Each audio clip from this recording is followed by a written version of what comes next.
Hello all welcome to my channel. నేను మీ సిరి. అందరికీ విశ్వావసునామ సంవత్సర ఉగాది శుభాకాంక్షలు. ఉగాది పండుగ మేము ఎలా సెలబ్రేట్ చేసుకున్నాం అనేది ఈ వీడియోలో చూపిస్తాను.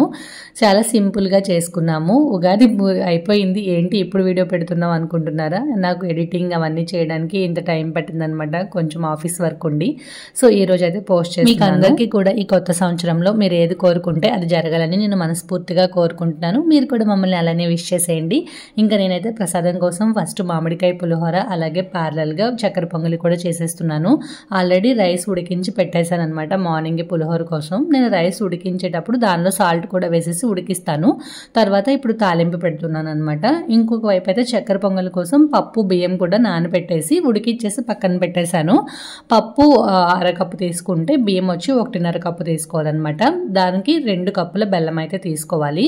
3 విజిల్స్ హై ఫ్లేమ్లో ఉడికిస్తే పప్పు బియ్యం అనేవి కరెక్ట్గా ఉడుకుతాయి. చూడండి ఇలా పొడిగా ఉడుకుతుందనమాట. మరి ముద్దుగా అయిపోతే బాగోదు. ఇలా ఉడికిన తర్వాత దీన్ని పక్కన పెట్టేసుకొని దీనిలోకి బెల్లం పాకాన్ని రెడీ చేసుకోవాలి. ఇప్పుడు నేను బెల్లం పాకం ప్రిపేర్ చేసుకుంటున్నాను. ఒకవైపు తాలింపు కోసం పెట్టుకున్నాను పులిహోరకి, ఇంకోవైపు దీనికి బెల్లం పాకం రెడీ చేసుకుంటున్నాను. నేను చాలా సింపుల్గా చేసుకుంటున్నాను, ఎందుకంటే ఎక్కువగా ప్రసాదాలు చేసేంత ఓపిక లేదు. ఆ రోజు మార్నింగే చేద్దామని అనుకున్నాను, కానీ చాలా టైం అయిపోయింది. పూజ స్టార్ట్ చేసేసరికేనే మాకు 10 అయిపోయింది అనమాట. ఇంకా అందుకని ఎక్కువ ఐటమ్స్ కూడా నేను ప్రిపేర్ చేయలేదు. చక్కెర పొంగలి, పులిహోర, ఉగాది పచ్చడి, ఇంకా బూరెలు అమ్మ పంపించింది, అవి పెడుతున్నాను. ఇంకా అంతే, నేనైతే ఏమీ చేయట్లేదు అనమాట. చాలా సింపుల్గా చేస్తున్నాను. మీరందరూ ఏమేమి ప్రసాదాలు చేసుకున్నారు అనేది కూడా నాకు కామెంట్స్లో చెప్పండి. ఇదిగోండి చక్కెర పొంగలికి నేనైతే 2 కప్స్ బెల్లం తీసుకున్నాను అనమాట. కరెక్ట్గా బియ్యం పప్పు కలిపి ఎంత తీసుకుంటామో బెల్లం కూడా అంత తీసుకోవాలి. మీరు స్వీట్ కొంచెం ఎక్కువ ఇష్టపడే వాళ్ళైతే కొంచెం ఎక్కువ తీసుకోవచ్చు. బెల్లంలో ఏమైనా నలకలు ఉంటాయని చెప్పి ముందు కరిగించి దాన్ని స్ట్రెయిన్ చేస్తాను. దీనిలోకి ఒక చిన్న గ్లాస్ వరకు వాటర్ని వేసుకోవాలి. ఇది మరుగుతూ ఉంటుంది. మరిగిన తర్వాత స్ట్రెయిన్ చేసేసుకొని మనం ముందుగా పప్పు బియ్యం ఉడికించి పెట్టుకున్నాం కదా, దానిలోకి కలుపుకోవాలన్నమాట. ఈలోపు పులిహోరకి తాలింపు కూడా రెడీ అయిపోతుంది. ముందైతే పల్లీలు వేయించుకొని పక్కకు, పల్లీలు కరకరలాడుతూ ఉంటాయి, అందుకని నేను ఎప్పుడు కూడా పులిహోర చేస్తున్నప్పుడు పల్లీలను ముందుగానే రైస్లోకి యాడ్ చేసేస్తాను అనమాట, ఫ్రై చేసేసి. ఎందుకంటే ఇంకా పచ్చిమిర్చి అవన్నీ వేసిన తర్వాత మామిడికాయ తురుము అవన్నీ వేస్తే పల్లీలు అనేవి మెత్తగా అయిపోతాయి అనమాట. నాకు కరకరలాడితేనే ఇష్టం. అలానే పులిహోరలోకి పల్లీలు, పచ్చిశనగపప్పు, మినపప్పు అనేవి ఎక్కువ ఉంటేనే నాకు చాలా నచ్చుతుంది. అందుకే నేనైతే ఎక్కువగా వేసుకుంటాను ఎప్పుడు పులిహోర చేసినా సరే. మీరు కూడా ఎప్పుడైనా అలా ట్రై చేసి చూడండి, చాలా బాగుంటుంది. ముందుగా పల్లీలన్నీ ఫ్రై చేసిన తర్వాత తీసేసి రైస్లో కలిపేస్తున్నాను. ఆ తర్వాత దీనిలోకి మిగతా తాలింపు దినుసులు అవన్నీ కూడా యాడ్ చేసుకోవాలన్నమాట. ఆ తర్వాత దీనిలోకి ఫస్ట్ అయితే ఆవాలు వేసుకోవాలి. ఆవాలు కొంచెం చిటపటలాడుతూ ఉన్నప్పుడు పచ్చిశనగపప్పు, మినపప్పు కూడా వేసుకోవాలి. నేనైతే ఎక్కువే వేస్తున్నాను, ఎక్కువ వేస్తేనే చాలా బాగుంటుంది. నేను ఇక్కడ 1/2 kg రైస్ అయితే ప్రిపేర్ చేస్తున్నాను. రైస్ కుక్ చేసిన తర్వాత ఒక పెద్ద ప్లేట్లో వేసేసి ఆరబెట్టేస్తున్నాను అనమాట.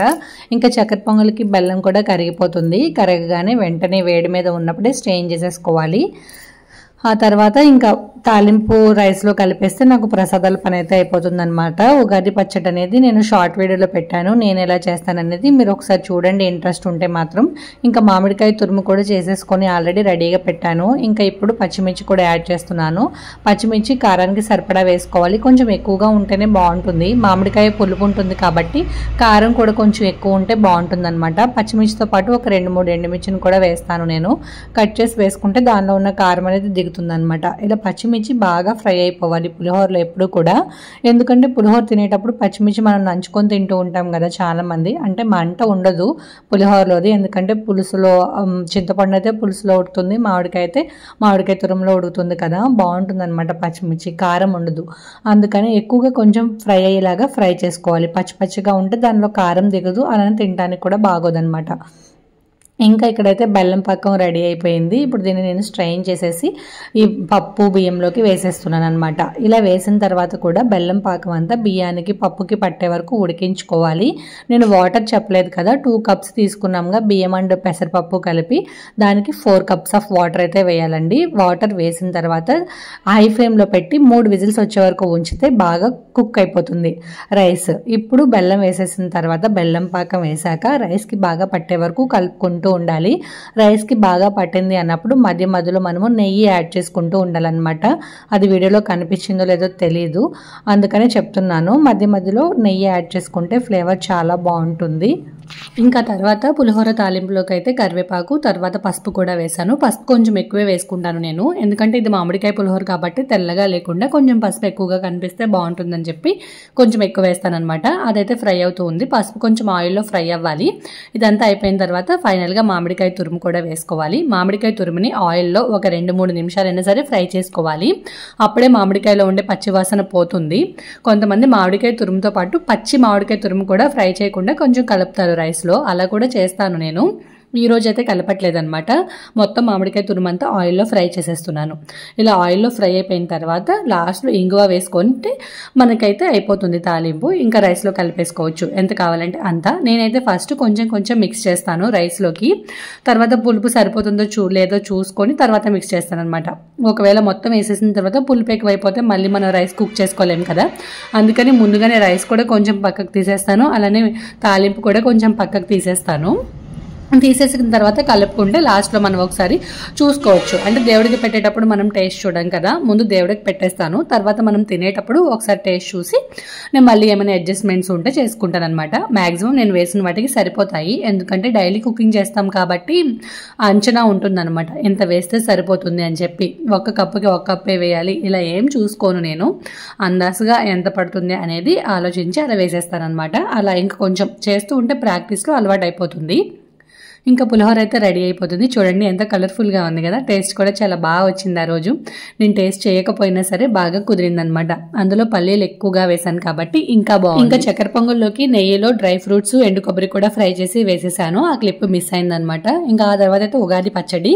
నేను ఎప్పుడు కూడా షడ్రుచులు అంటే ఇవే తీసుకుంటాను. తీపి కోసం బెల్లం, ఉప్పు కోసం ఉప్పు, చేదు కోసం వేప పువ్వు, వగరు కోసం మామిడికాయ, పులుపు కోసం చింతపండు, కారం కోసం పచ్చిమిర్చి, ఇవన్నీ కలిపి చేస్తానన్నమాట. ఫస్ట్ నుంచి కూడా నేను అలానే ఫాలో అవుతున్నాను. నాకు అలానే నచ్చింది టేస్ట్.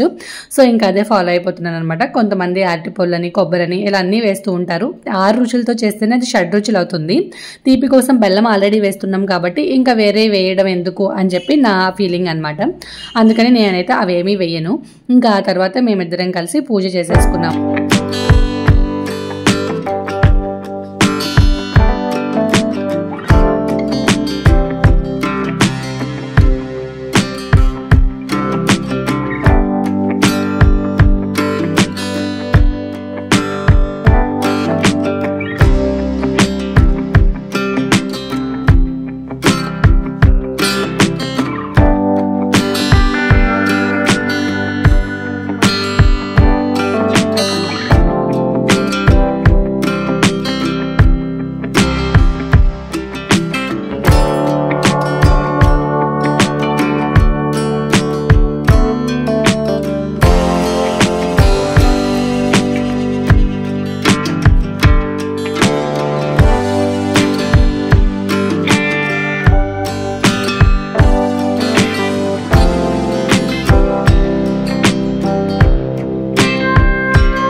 పూజ అంతా కూడా ప్రశాంతంగా జరిగిపోయింది. ఫైనల్గా మేమైతే ప్రసాదాలు టేస్ట్ చేసేస్తున్నాము. పూజ అయిపోయిన తర్వాత మా ఆయన ఎప్పుడు పెడతానా అని వెయిట్ చేస్తూ చూస్తున్నారనమాట.